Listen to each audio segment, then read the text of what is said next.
All right, good morning, everyone. It is 10 o'clock, and we want to make sure that we honor everyone's time. My name is Michelle Morris, and I am hosting today. I'm serving as the producer and actually one of the presenters as well. We'll be talking about steps that you can take to relaunch your church and to reach new people in your community. Our presenters today, you can see a whole list of folks that we have here. Andrea Cummings, Todd Lovell, Doug Phillips, Matt Carter, Amy Langford, James Chorlog, Amy Azell, and myself. The pastors that we've asked to join us today have all been through various types of training for new church starts and for innovative ministries. The conference has invested in them, and they're now going to return some of that investment by sharing some of their knowledge today.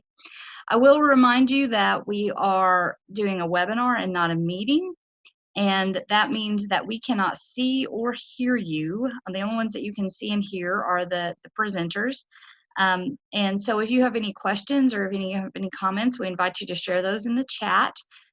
Just remember that you, if you put on the to line of the chat to all panelists, then only the panelists can see what you are sharing. If you put to all panelists and attendees, then everyone can see what you're sharing there. We also invite you to put information in the Q&A. I will tell you we have a lot of information to cover today, and so we most likely will hold all of your questions towards the end just to make sure that we get all the information covered, and then we'll stick around and answer questions as long as we need to from there. So let's go ahead and start talking about what relaunch is. So I want to first tell you that the conference is going to talk about relaunch in two different ways. One way that they'll be talking about relaunch, and there will be information coming out on that in the next few days or a couple of weeks, but one of those will be on how we sort of physically prepare and the timeline for how we're going to open and when we're going to open. That work is being done by the cabinet, by a committee that the Bishop has pulled together, and they are working diligently on that and taking into account other recommendations and the health of our state and all of that. That's not what we're going to be talking about today. What we are going to be talking about today is relaunch from the perspective of missional preparation for opening our doors. So what do we need to do to make that transition to reconnect with the people that we have not been face-to-face with, but also to make those connections with the people that we have gained from having an online presence. So that's primarily what we're going to be focusing on today. And I want to sort of frame that reality, by talking in terms of how relaunch is typically talked about in the new church community, and then how we're actually reframing it for this pandemic reality. So typically, when we talk about relaunch, what happens is that a church sees that their attendance is dropping, their vision has sort of slipped out of applicability for their area. They see that they need to make a change in order to have a future and to reach people in their neighborhood now. So they take some time to assess their viability in their location, and then they sort of envision something new for who they might be. They then take some time to do a season of mourning and honoring their history. They reflect on where they have been and the meaningful ministry that they've been able to do. And they take some time to mourn the fact that they need to stop and redirect and take a new direction. Then once they're through that season of mourning, they tend to close for a season, and that's several months, usually several months. They'll close down, and during that closed time, they will take the opportunity to clarify their vision and values for who they can be when they reopen. Also during that time when they're closed, towards the point where they're going to open as a new church, they do some preliminary reaching out. They do some mission and ministry into the community. They get to know their neighbors in new ways, and that will continue on in the period after they are opening. But then they have a sort of grand reopening or opening, usually under a new name. So what all of us have the opportunity to do is we have been closed. Well, we're going to say closed. We haven't been closed. We still have an online presence, but at least our campus has been closed.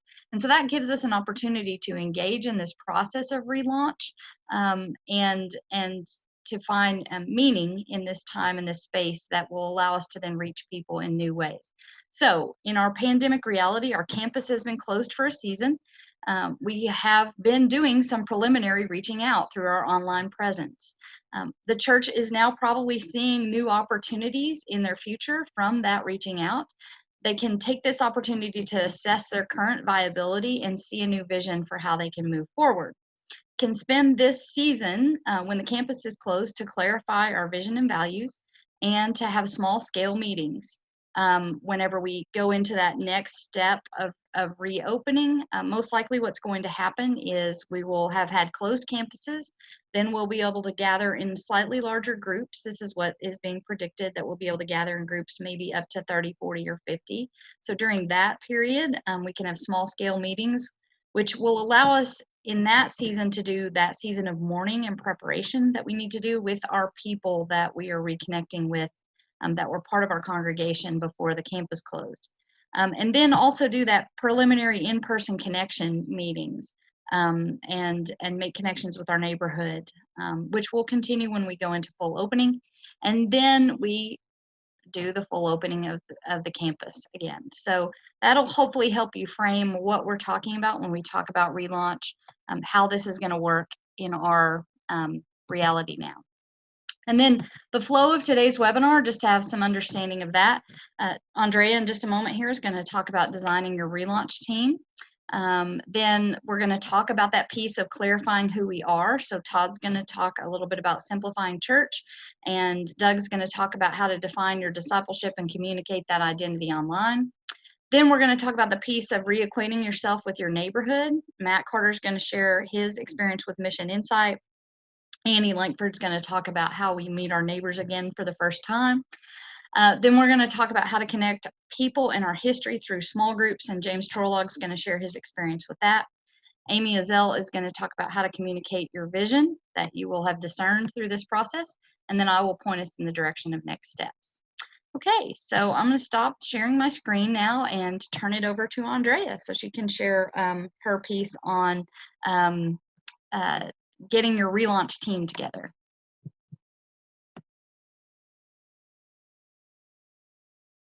Andrea, you're muted.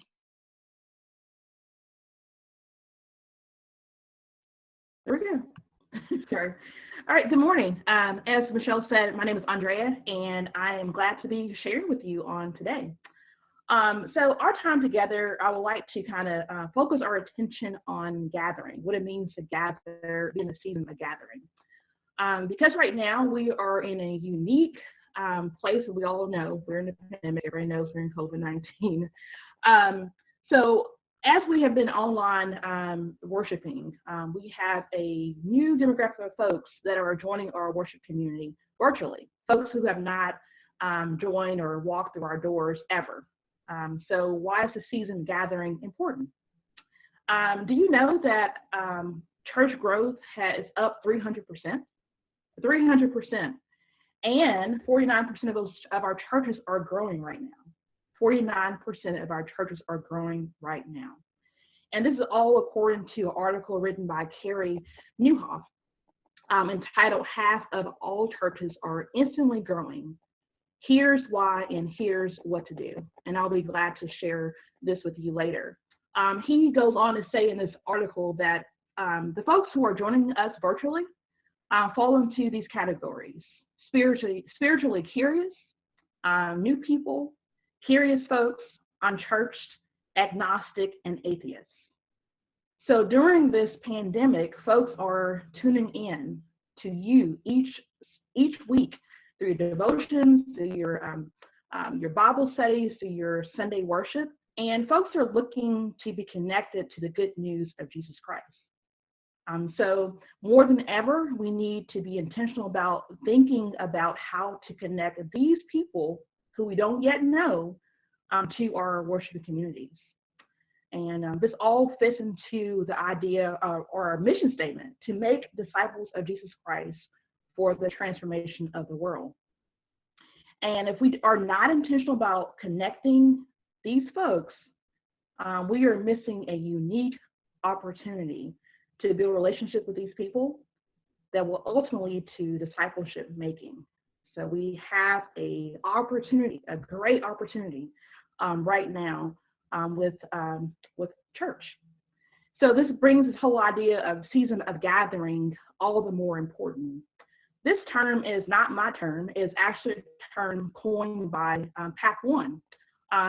There are 7 seasons of church planting, and Path One, if you are not familiar, they are our division of our church that helps new church planting in the United Methodist Church.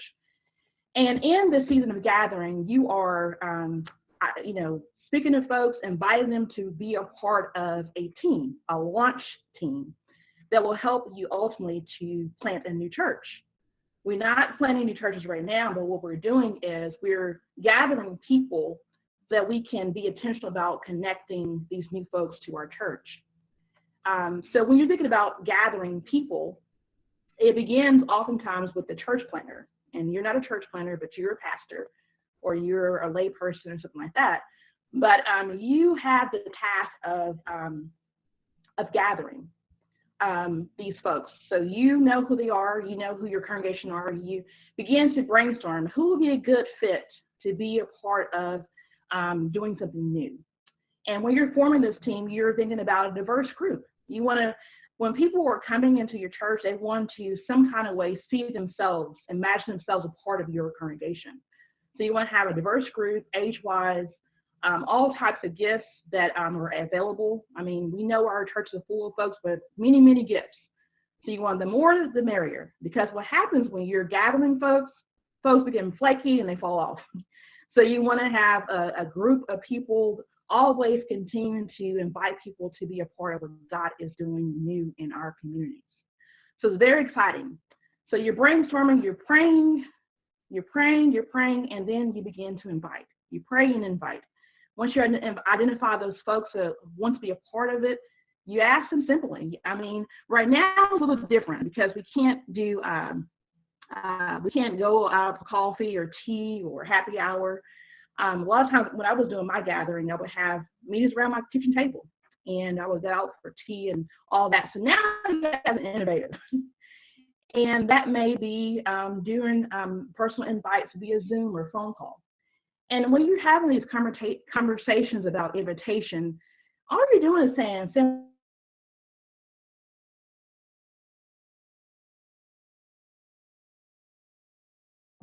Andrea sometimes has a little drag on her internet, so I always give her a, hang on just a second. She should be right back. Can you hear me now? Okay, all right. All right, so when you're doing the invitation to or invite for the people you've identified that you may think will be interested in joining your launch team, you may just say, hey, we have a growing worship with us online, and God is already working their lives, and I want you to consider joining us, to join a group of us to think about what it means to connect folks to our church. And you'll be amazed, how people hear the vision. And if you share it, God does the rest. I mean, I've enjoyed sharing the vision of my worship community. And when people hear it, they're on board. It didn't take a long time for them to say yes. So be excited about sharing what God's already doing, and folks will want to be a part of it. And they want to be a part of it because it is something new. And when folks have this idea that they were able to join in to something that has never been done before, they're on board. So you want to be able to find folks that are open to being innovative, courageous. You don't want any naysayers. You want to get people that are, ready to get work, get their roll their sleeves up and get to work, because this is fun work, this is exciting work, and you want people to be contagious and sending that invitation out to come to your church. We don't want dead people. We want energetic folks to come out.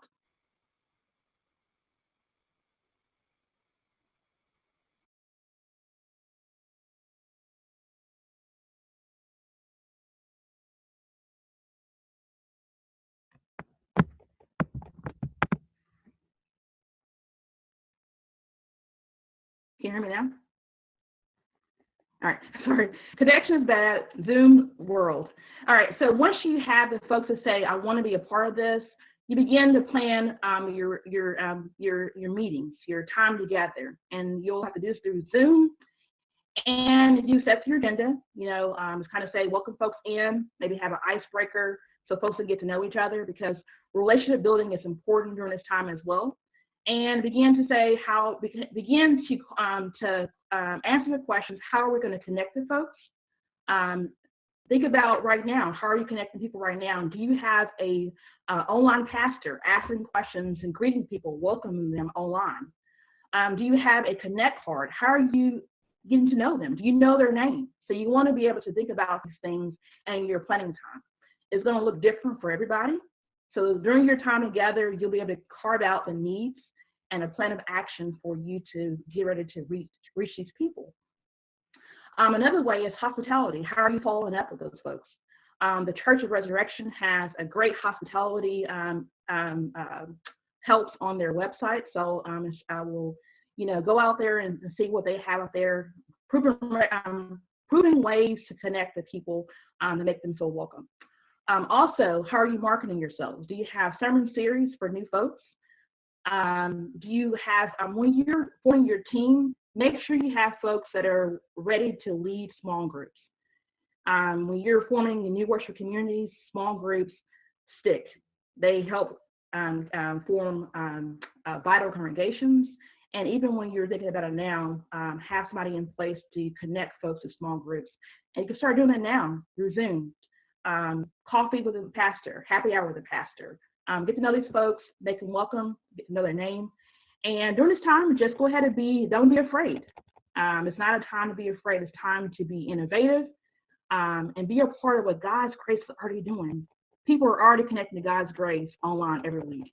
And it's time for us to be a part of it and just to be led by the Holy Spirit. That's all I got for you today. Awesome. Thank you, Andrea. And now we'll turn it over to Todd. He'll talk about moving into the pieces of our identity, reflecting on who we are, and he'll talk about the process for simplifying church. Yeah, thank you, Michelle. Hello, everyone. My name is Todd Lovell. I'm the Associate Pastor for Discipleship at First Church Springdale. I wanted to talk to you today about discerning your essentials for ministry. This pandemic has caused us as a collective society to really wrestle with the distinction between what are essential and non-essential elements of our daily lives. So apparently professional sports are non-essentials, but nurses and medical workers are essential, right? Barbershops are not essential, but apparently liquor stores are essential, right? I think what we all need to realize as we prepare to relaunch into our weekly gatherings is that we, as church leaders, also need to be wrestling with what things are essential and non-essential in our own church's ministry. So if our mission, like Andrea said, if our mission is to make disciples of Jesus Christ for the transformation of the world, then we need to ask ourselves what essential things absolutely have to happen to achieve that mission. And conversely, what non-essential things have we been doing that are getting in the way of achieving that mission? So as leaders in the church, I don't have to tell y'all, we know all too well that many of our congregations are actually burdened strategically and financially and logistically with legacy programs that we inherited, which may have been effective at one time, but now may or may not be beneficial for our church and a community. But for whatever reason, we keep pouring time and money and resources into these programs because in the collective memory of the congregation, well, I mean, it's just something we've always done, right? But we need to realize that the COVID-19 outbreak may just be an opportunity for us to hit the reset button on that, to hit the reset button on our identity in ministry and to start some of those things that we've always wanted to start. And yes, maybe end some of those things that we've always wanted to end. So let me offer some thoughts and resources of what's been helpful for me in thinking through this relaunch. Today, I'd like to commend to you a book that many of you are probably familiar with, but it's a book called Simple Church by Eric Geiger and Tom Rainer. I read this book when it first came out in 2011, and it has really shaped how I look at ministry. So the premise of the book, as you might expect from the title, is very simple, okay? The premise is churches that are simple in structure tend to be the most effective at making disciples. Churches that are simple in structure tend to be the most effective in making disciples. Rayner and Geiger argue that modern churches are actually structured more like large corporations than they are like the church that we see in the New Testament. And it's actually this overly complicated structure that ends up stalling the spiritual formation of our people. So to help simplify your church and discern what your essentials actually are, they talk about four things. And I want to just go over these four things briefly for you this morning. They talk about clarity, movement, alignment, and focus. Clarity, movement, alignment, and focus. So let's start with clarity. Clarity is getting clear about the essential parts of who you are and what you do as a church. So an easy way to know if you have clarity is to ask yourself these questions. Is your mission statement clear and concise? Is it clearly visible on all of your digital and print publications? And if you asked your congregation and your staff what the mission statement of the church is, could they say it without having to think about it? So if you answered no to any of these questions, then you don't have enough clarity, okay? Let me give you an example from my own church. So when I arrived at the church I'm serving now, the mission statement of the church was connecting people to God and one another. Now that's a wonderful mission statement. I love how concise it is and how succinct it is. And it's basically just a distillation of the greatest commandment that we receive from Jesus, right? To love God and to love others, or to love your neighbor. But after spending a little bit of time actually living into that mission statement, we realized that it actually needs a bit more clarity. Because when we ask people in our congregation and even people on our staff what it means to connect people to God and one another, we kept getting conflicting responses. Some would say it means serving in the community, while others said it meant getting connected to a small group. And we even had some say that it meant equipping people to grow in their faith on their own. Now, regardless of how we might have felt about those responses, the one thing that we realize is we actually need more clarity about what we mean as church leaders when we say that we are connecting people to God and one another. So we decided to clarify what we meant by adding a clarifying process or a method to our mission, which we decided was gather, grow, and go. Gather, grow, and go. So we added that to the mission statement. And so now our mission statement reads that we connect people to God and one another by gathering together in worship, growing together in study, and going together in mission. And that new clarity actually leads us to our next point. So let's talk about movement, okay? Movement is making sure that every single element of your church's ministry has a clear next step. So by clarifying your mission, you actually have the opportunity to build in movement to your ministry. At my current church, we try to be very intentional about providing people with a clear next step of discipleship. So when we give announcements at the beginning of worship, we don't talk about every single thing that's happening in the life of the church. Why? Because they can find that in other places. They can find that on your website or on your Facebook page or on your email newsletter. That's fine. What we talk about when we make announcements in worship is we try to encourage people to get connected to a small group. They're gathering with us for worship, and we want to create movement so that they grow with us in small groups. When our groups end up meeting, we encourage our group leaders to have their people involved in some sort of go ministry, some sort of outreach ministry every single month. And then when we have those outreach and mission activities, we invite everybody who shows up for those things, we invite them to gather with us for worship. Sometimes we even invite certain people to give testimonies about their experience in worship, either through a live presentation or some pre-recorded video. And it actually creates this rhythm of constant movement in our ministry. Gathering leads to growing, which leads to going, which leads to gathering, and so on and so on. It's actually this rhythm that connects people to God and one another. But we don't just want movement for the sake of movement. The movement needs to be in a direction. It all needs to be going towards something. And so that means we need to talk about alignment, our third point. Alignment is making sure that all of your movement is going in the direction of your mission.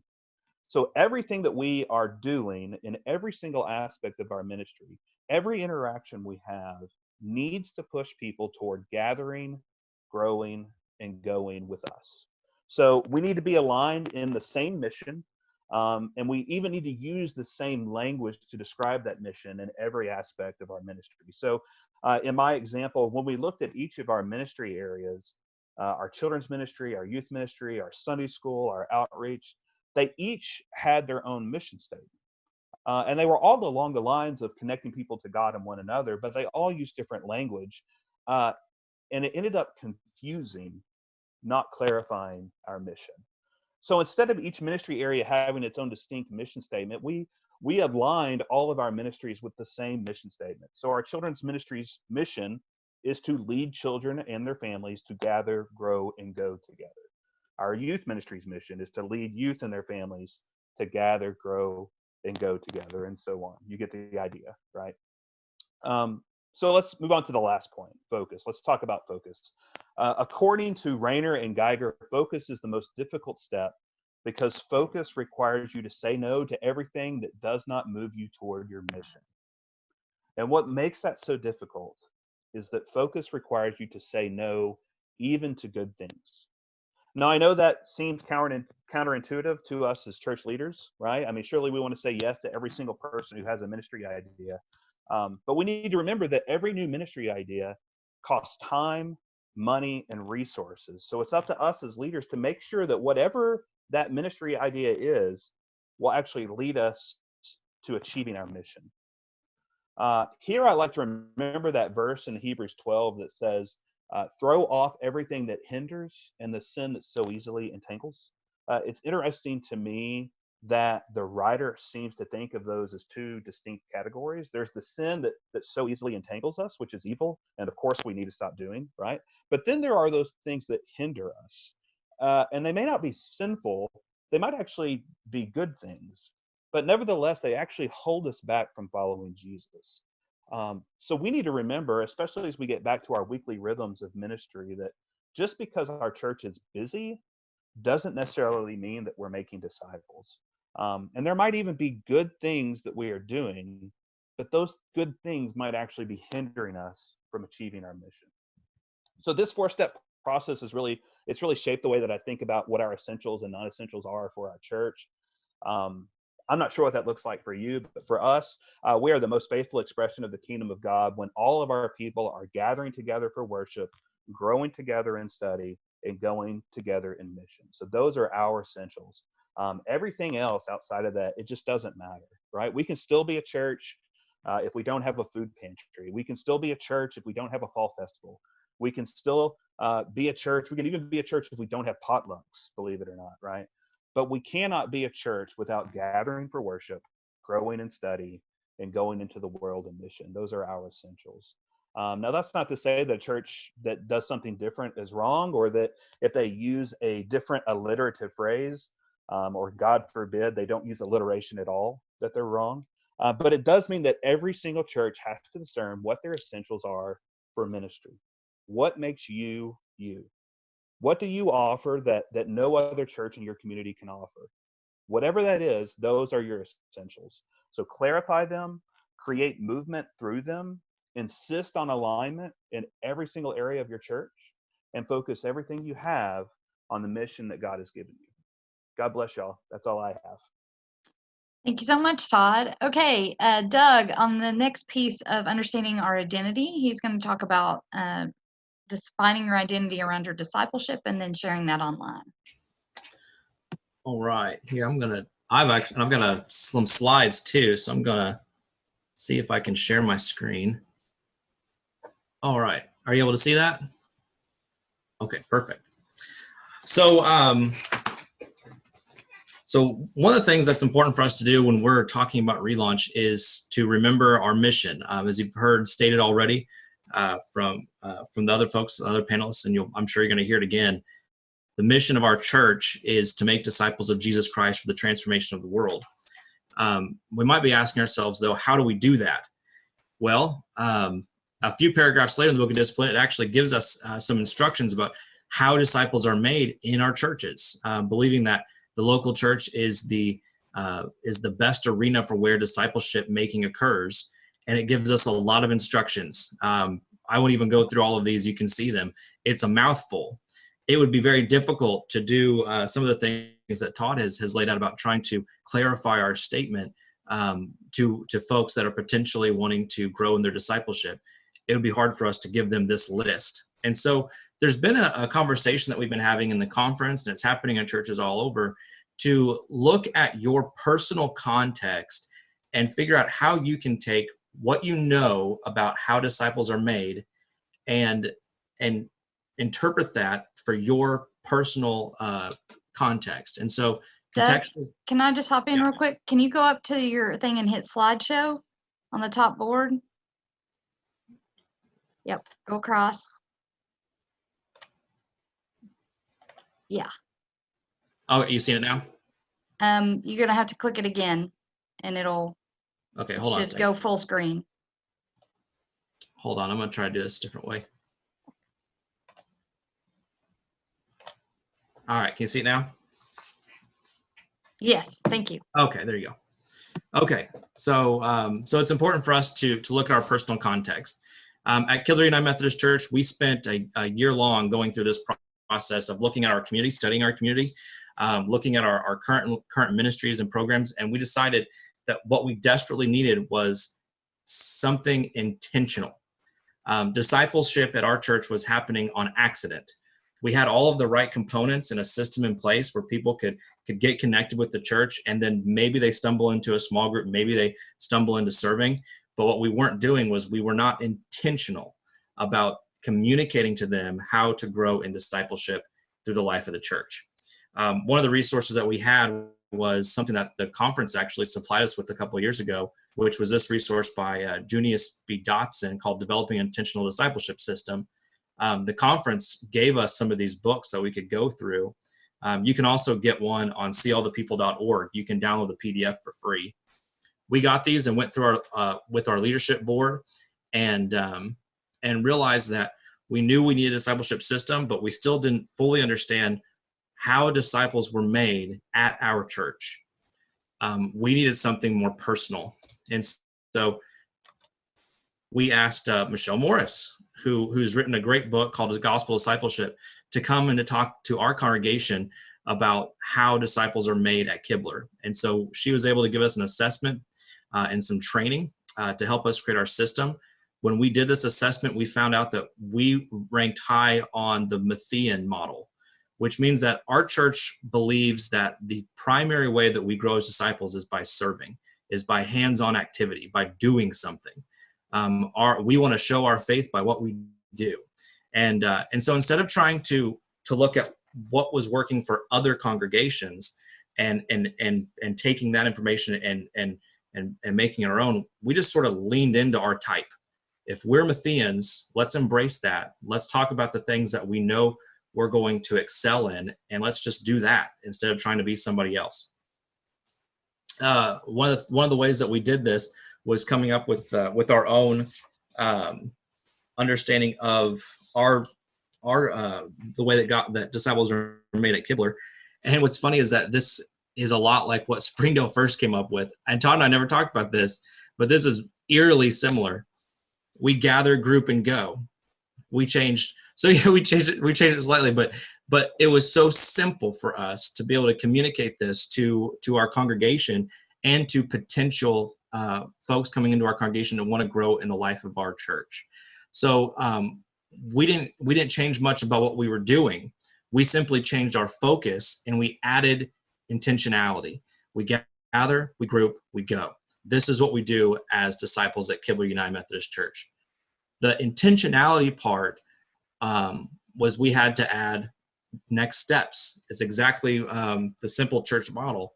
The next steps for us were intentionally inviting everybody who gathered in worship, if they'd never been baptized, made a profession of faith, or if they wanted to learn what it meant to join our church, we invited them every Sunday during our gatherings. We also had our small group leaders who would intentionally invite all visitors to join them in a group. We believe that when we group, everyone is growing in discipleship. It's where they're learning spiritual disciplines. It's where they're developing greater relationships with one another. So when we group together, everyone's invited to go to serve inside the church through one of the programs we offer, or in one of the various outreach ministries we offer. And when we go, everyone is invited to the next time that we gather. And it does create a cycle. And the reason is because discipleship's never over. We're always growing, and this is how we do it. So there's a circle as we gather, group, and go, gather, group, and go. These next steps were simple. They were really small, but that was the point.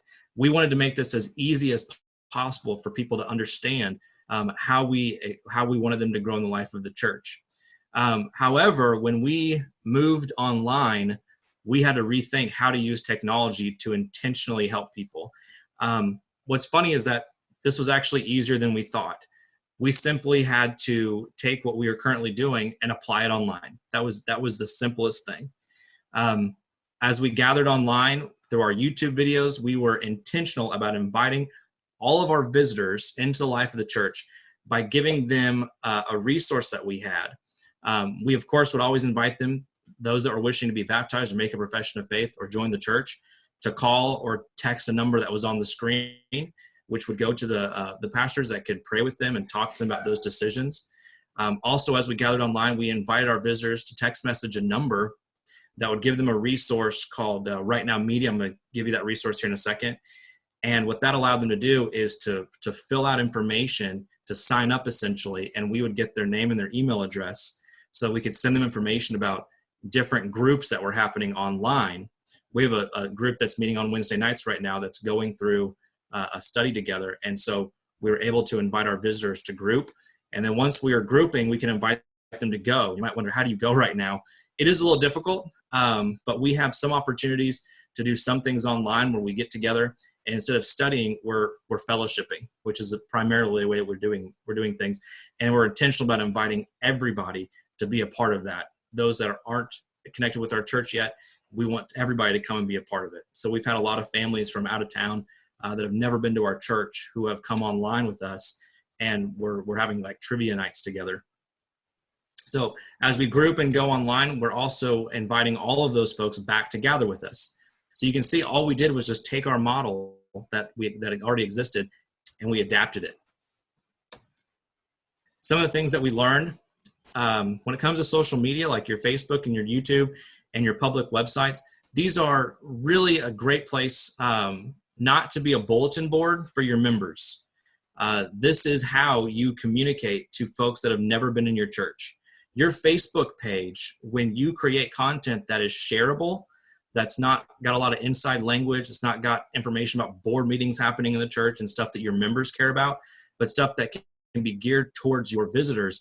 This is primarily how you can communicate with folks. And you're probably learning that right now as you're sharing your sermons and other things online, is that you're attracting a lot of people who have never been inside your building. That's not on accident. That is how you use social media. So use it well. Use it as a billboard for your church and not as a bulletin board.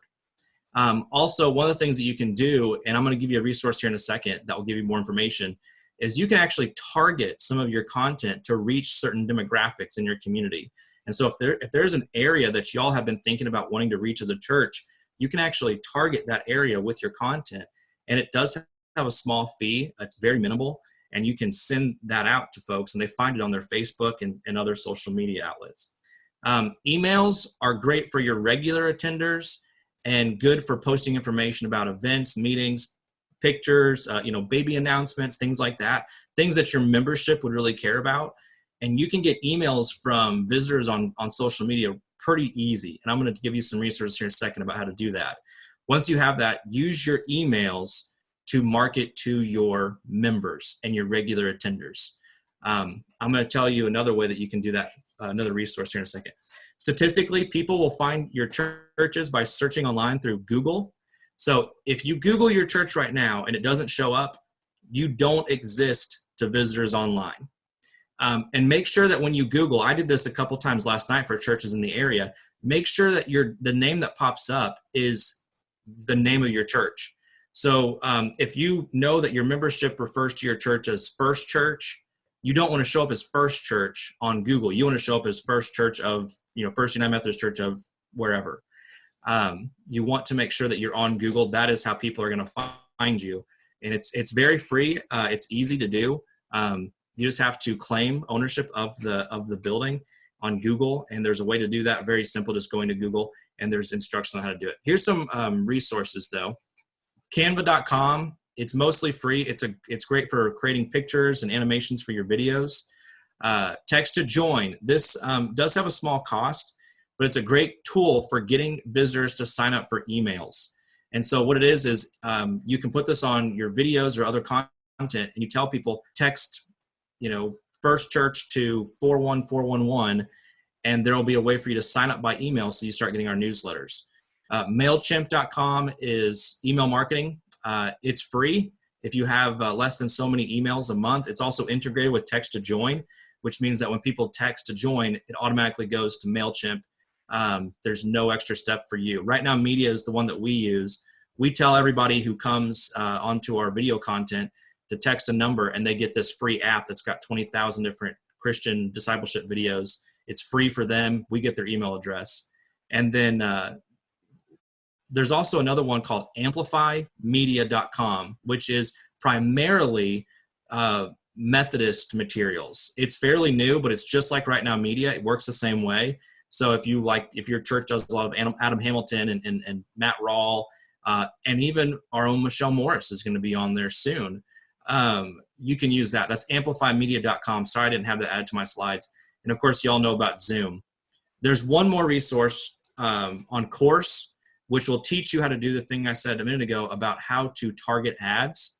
And I believe that is at... Yeah, it's arumc.myabsorb.com, and you're looking for the course on increasing engagement through virtual worship. So thank you so much, Doug, for all that information. That's been great. Matt Carter, come here. Matt Carter is now going to use my computer because we had trouble getting him in. And he's going to talk a little bit about the value of mission insight. And then we'll move to Annie, who will talk about connecting with your neighbors. Good. Just start talking. Good morning. So everything everybody's talked about is really going to play into a lot about what I'm going to share with you. So our conference has, as you've been told, a phenomenal amount of resources for us to use as we engage the mission field. And when we talk about being intentional about going out and about sharing the good news of Jesus Christ, and we talk about the context in which we do it, one of the biggest struggles that we have is actually understanding the context in which we set. A while back when I was young in ministry, I was kind of amazed to find out that the setting where the church was absolutely nothing like the makeup of the church. And so once we discovered the context in which the church lied, it really opened the door for us to be able to do a lot more intentional ministry. I was reading a book one time where a pastor was talking about he was really struggling in his ministry because he was trying to do ministry, and he had these great programs, and the church was well established and well funded and all that, but it seemed that nobody was coming to church. And he was approached by an older pastor who shared with him that perhaps he was loving his programming more than the people he was programming for. And what he realized is that he was so worried about doing church well that he was forgetting to be the church well. And so one of the resources that our conference gives us is what's called Mission Insight. You've probably heard about it. Some of you probably use it. Some of you have probably never even logged on to it. But Mission Insight for me is one of the greatest resources that I feel is available to us, because it helps us to understand the context in which God has placed us for doing ministry. A few years ago, I was tasked with creating a ministry for college students. And as I got into Mission Insight and started really digging around into the the geographic setting of our church, I realized that there was a phenomenal opportunity to do ministry for young adults and college-age students. And so that allowed us to create ministries and to understand a little bit about where we were at and what we're calling to do. So what Mission Insight is it's a regional statistical resource database, and they take data from years worth of census reportings, economical reporting, statistics, things like that. And it gives you a map and a layout of the geographic area in which your church is located. And you can study everything from denominational breakup of people's religious affiliations. You can see their economic breakdown. You can see their education breakdown. There's so many different resources that it gives. And then you have the opportunity to create these custom reports based off the things that you want to know. So one of the things that I was really surprised about was the amount of churches that are around my current context. We're talking 100, 200 churches within a 6-7 mile radius, which that's a lot of churches. And so we're not really dealing with a society, so to say, that is not being churched, but it's whether or not we are churching intentionally to the context in which we are placed. And so as I got into Mission Insight several years ago, one of the things that I realized is that when we can look up the makeup of our congregation versus the context of our location, it really does a lot to reveal to us the spiritual condition of our church, and whether or not we have joined together as God's people to be the church or to do church. But it gives you different things, such as a real-time visual map of your community, your mission field, and it's kind of easy to use once you get the hang of it. There are videos and things that you can use, and there's people in the conference office that can help you to understand it and to pull out reports. And I promise, once you get into it and you start seeing the layout of your mission field, it's going to make your programs make so much more sense, and it's going to help your church members to understand not only the call that they have of the gospel, but the reality that they can live into it. And it's going to allow all these programs, it's going to allow your vision to match the field in which you are placed in, and then it's going to allow your intentionality to have a name with it and to have people that you can connect with. I don't have a whole lot to say about Mission Insight, so but thanks. All right. Well, not a whole lot, but very enthusiastic about it. Okay, Annie, share how to connect with your neighbors. All right. I am Annie Langford, and I am the associate pastor at First Church in North Little Rock. I am excited to be here. I think everything that has been shared thus far is awesome. So, and I'm loving reading the chats too, that everyone is taking this in. So we've created our mission. We know our mission. We know who our neighbors are from Mission Insight. We might know, I hope we know who our neighbors are from Facebook. And if we don't, we're learning to use the online connect cards. We're using Google Docs to have people check in. We might be using polls, the text to connect. I love that, Doug. All of those places. So now we've compiled all of these new faces, right? Whether they're virtual or in our community. And now we need to get to know these new people, because when we open those church doors again, yes, we're going to have the people who were there, but we may have some new faces. We may have some new faces that only come online. So we need to get to know our neighbors again in a new and a different way. And so, if you have a backpack ministry and you have an elementary school, that has pretty much shut down right now. But you'll be thinking about how to relaunch that backpack ministry. And maybe there's a way that you can create some invitations to gather, as Todd and Doug said, gather back together in the space again. And what's really important is to create some really small mission-oriented projects that are going to show the community that you are still here. You are still a church, even though that campus may be closed, that campus may be getting ready to reopen in smaller ways at first. There are so many ideas out there, and I know that through brainstorming, through a relaunch committee like Andrea was talking about, there are so many different ways that you can come up with ideas to do this. A couple of those ideas, you know, hand sanitizer. We all want the hand sanitizer right now. And so creating a sticker for that hand sanitizer that is branded for your church, that invites people, that has an invitation to gather, whether that's still virtually or when you reopen.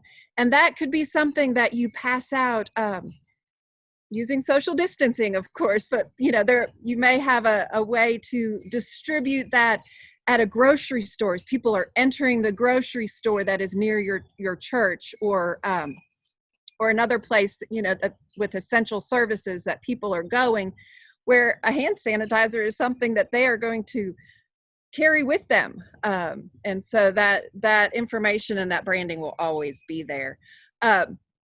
Another idea is creating door hangers for your immediate neighborhood, which may be different from your church body that has been, the physical attendees that have been, but letting your neighbors know and getting to know those people again for the first time is a door hanger with your branding on it, with the information about your services online, when you plan to reopen, all of that information. And then there's an offer there that those neighbors may have a need. They can't get out, or they need toilet paper or paper towels, or they need somebody to pick up their groceries for them. If there are needs from that surrounding immediate community that you can create with that door hanger that they respond to, and then you've captured that information as well. Another idea that is super fun that I love is if there's a gas station near your church, you pay for gas for a 2-hour period. You have church members who are there with signs that as people pull in, they don't get out of their cars, right? But you have a number, and it's your cell number, that they can text the grade of the gas that they want and any prayer requests. So what have you done there? You've shown the community that you are still there, you are still the church. You've given them a gift of a tank of gas, and you've also captured their phone number. So you can go back and include their prayer requests, and then ask them if they have a church home. Ask them if they want a call from the pastor. Ask them about all of those things. So that's a new way to meet your neighbors in a way that's kind of unique and fun. Another one that I really like is a pop-up sacred space. So as the weather is getting nicer, people are longing to get outside. We still can't go, lots of different places, but parks are open or reopening for certain spaces of time. There's social distancing. To have a pop-up sacred space that your church or some of your members might man from different times. And so you have information about your church. You have, again, your branding, your service times, your small group gatherings. People can submit their prayer requests. People can stop and pray at different socially distanced spaces. And again, it shows your community that you are still present, while at the same time capturing new information and being able to follow up with those people. I think the last thing that I want to say is, as we gather, as we reopen our doors, making that connection with local officials. You want to reach out to those local officials so that you can assess where are those significant needs of our community, and whatever those are, how can we as the church plug in. You may already be doing this. But there may be new ways that your community is struggling or needs that nobody is addressing. And how do those things tie into the mission of your church? I think that's important. You know, none of us can do everything, but if something is specific to the mission of your church, how can you plug in there and meet those people and meet those needs at the same time? So Annie, thank you so much. That was wonderful. Really helpful information and ways to connect. Okay, James, why don't you talk about on that connection piece, how we connect people with small groups in our community.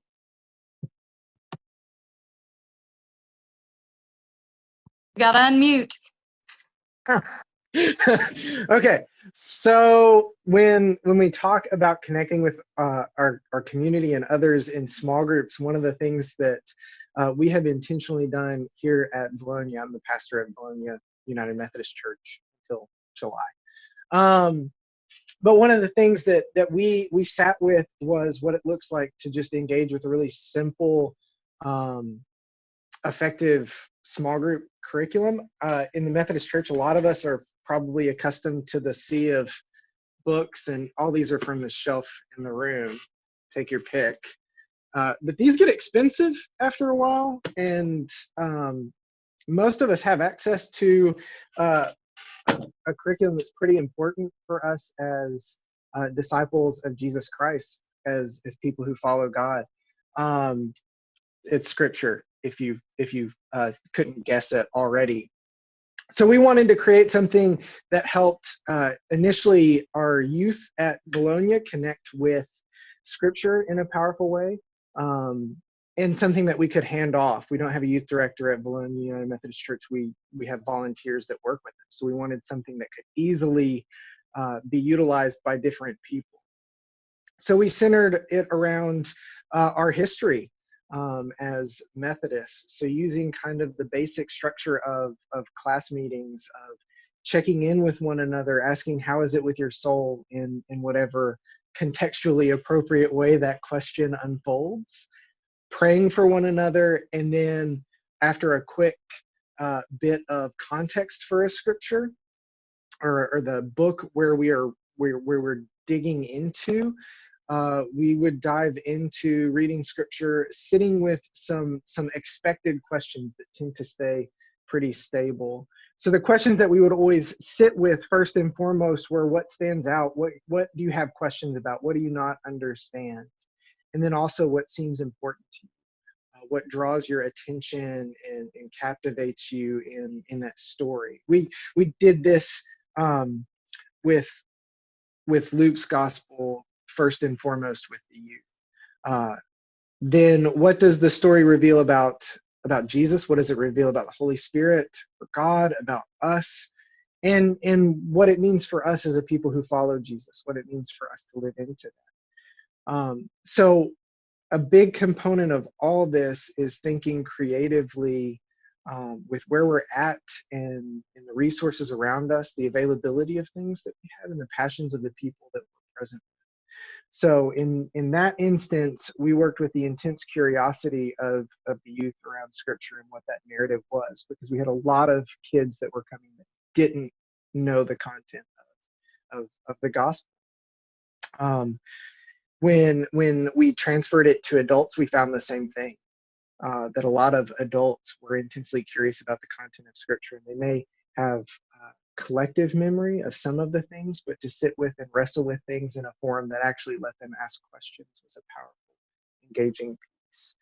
And I think it's interesting this season in time in history where we're at after Easter being celebrated scattered apart from each other, that we find ourselves in this odd kind of limbo space, and we're getting closer and closer to Pentecost. And I think this is a powerful time for us to think about what it means to prepare ourselves to burst out with a renewed sense of energy and creativity, like the early church does like the church does when it's born at Pentecost and the Spirit breaks in. So just like even sitting here thinking about our history of circuit riders, what it means to meet people where they are, what it means to worship in smaller communities, what it would look like for us as a creative community to say, hey, so we have this history of connecting with people in the places that they are. So what does it look like for us in our neighborhoods to invite in this season of distancing our neighbors to come outside and from our driveways join in a hymn sing together? I don't know about you, our actual our neighborhood here in Valonia has a Facebook group that they communicate, and sharing in music is a powerful way that we are formed in our lives of faith and in our connection to God. But really, in general, just taking stock of where people are, where the curiosities lie. And we are engaging with a lot of folks who may not have right now the background kind of narrative of Scripture in their minds. Where as we put our worships online, as we put out different things, that they may genuinely have this powerful curiosity and unabashedly be willing to delve into just the basic reason why we gather as a community, what it means for us to follow Jesus.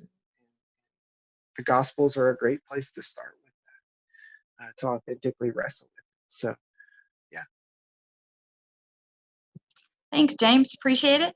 I know we're just a little bit over time, but I'd like Amy to share a resource that we're pulling together through the Conference Communication Center, and then I will point us in the direction of where we head from here.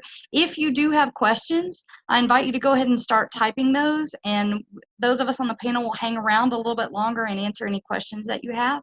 But Amy, if you'll just share what's coming forward. Yeah, really quickly. We're excited to just kind of continue this conversation of relaunching your church. And there's been a lot of conversation today on the new people, your new congregation that is online. And so next Tuesday morning at 10 a.m. we will have a webinar that is going to, we're going to talk about how to create a strategic plan to reach people and continue to reach people and engage with people who may never enter the doors of your church. And so this is going to be a very intentional time of planning that will involve research, planning, implementation, as well as evaluation.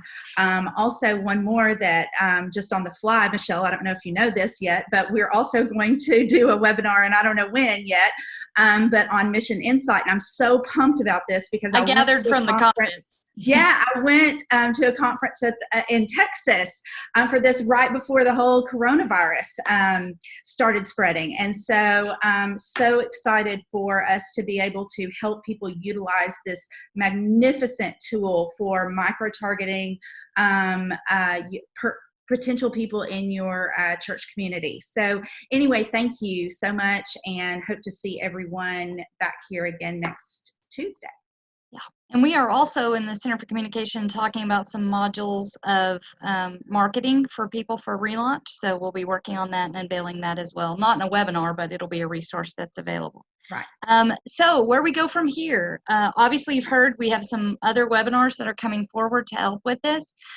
We're also going to serve as resources. If you need conversation partners or bounce some ideas off, start with me. The remaining piece of the Center for Multiplying Disciples. You can email me at michelle.morris@arumc.org, and I'll type it in the chat. And then I will help put you in contact with either I can serve as your conversation partner, or help you put you in contact with some of the folks that have this kind of background and training as their availability allows. We're here to be in community and communion with one another, and your success is all of our success. We're all trying to reach everyone we can with the gospel, to try and connect as many people as we can to Jesus Christ. And this is a very exciting moment in the church's history.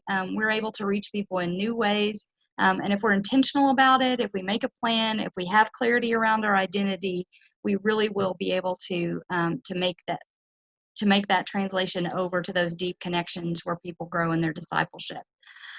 Any questions that anyone has? I'm going to go ahead, like I said, type my email address here for anyone who needs to get in touch. We will have this turned into a course and put online. We will also load the entire webinar probably by the end of this day. If you've got people you want to bring into this conversation, the folks you want to get excited with that Andrea mentioned at the very beginning, you can share that webinar with them on YouTube, or like I said, we'll cut it into a course and put it in bite-sized content.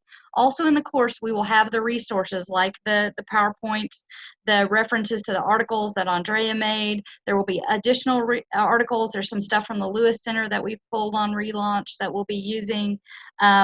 We will have, I have a checklist that I've developed on the steps that you will want to go through for Relaunch. One would be this first stage where our campus is closed, then the next stage where we are able to gather in slightly larger groups, and then the last stage when we're fully open. So that will also be available for download at the course as well. And you can find the course at arumc.myabsorb.com. Look for that in about 3 or 4 days.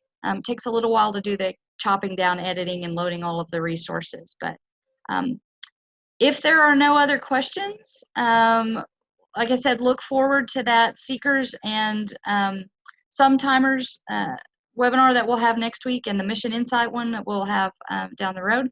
Thank you so much to my panel. You did a wonderful job. Thank you for sharing your passion and your knowledge.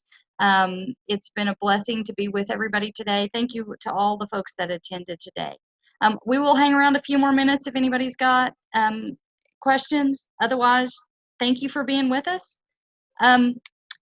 We do have a question on what the cost for Amplify is and how that compares to Right Now Media. They're fairly equivalent. Amplify is running some specials right now. And if you go to amplifymedia.com, I believe it is, there's a pricing list, and it's based on the size of your church, average size of your attendance. So you want to do that. And then course reference, I will put the website for that in the chat, but it was arumc.myabsorb.com.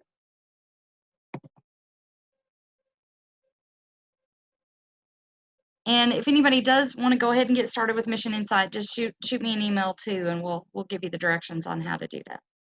And I was going to answer Debbie on do you just go into, so here's the issue with Mission Insight. It is a fabulous tool, but it is also a complex tool because there is so much information that can be collected. And so that is what we will offer a webinar on as far as how to navigate Mission Insight to get exactly what you need for your ministry area. And so, yes, we can help you by printing out a report and emailing it to you, but really need some insight on how to read the report, on what's gone into the report. There's just a lot of collective information. For us to just, pull it up and send it to you is all fine and well, but really to be able to utilize this ministry tool, you need a little bit of guidance. Does anybody else want to chime on that? I would say you can go ahead and request your login though. Again, shoot me an email, shoot to michelle.morris@arumc.org. And we'll go ahead and get you set up so that whenever we do the webinar, you'll be able to go in and play around with your own ID. So go ahead and shoot that email and request that from me.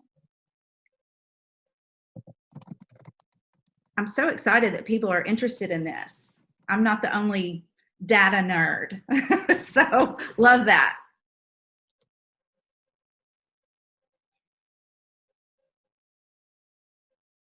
Hey, so I saw in the question and answer, there was a question about how a Markan pastor leads a Lucan church back to meeting. I'm messing with that. Oh, am I muted? No, I'm not. Okay. No. But so I tested as Markin. I'm making the wild assumption that you're talking about the references to Michelle Morris's book. I know in setting up that for my congregation right now, Valonia, that is Lucan primarily, one of the things that we've been doing is intentionally, I'm using a long distance microphone so folks can be recorded sending messages to each other in our online worship. So we pre-record our worship, edit it, compile it together, and that's been one way. We're also having different people send in video messages as we are still really physically distanced.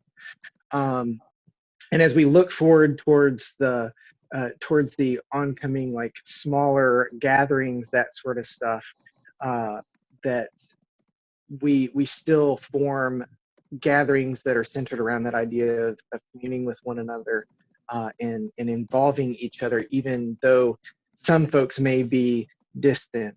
So we were able to live stream. We got one of the grants for the Mevo cameras. So already kind of lining up plans with staff here, we're looking at what it looks like to have only a handful of folks in the room in worship when we are able to start having people in worship with us, and doing that on an almost invitational basis, looking back to how some things in the Methodist Church used to operate on kind of the ticket system, like you had to have your ticket to attend a meeting, that sort of thing. And inviting people into a rotational time with that. So having folks that are given tickets to come in person and sharing that space with us in person, but then making sure that everybody else knows that they'll be able to join in online live with us. So the only component with that that we're going to make sure is in place is that there would be somebody who is able to be mindful of the live chat, so that it can actively be engaged with in worship. And it means that we have to pull out some of the creative little things that we like to do with worship anyway as Markins. But that's at least my plan as a Markin pastor of a Lucan congregation, to navigate that. Still find ways to help people feel connected and in community and see one another, while we name that we're limiting those gatherings and we are keeping distance out of care and compassion for one another, because we don't want to harm each other. Yeah.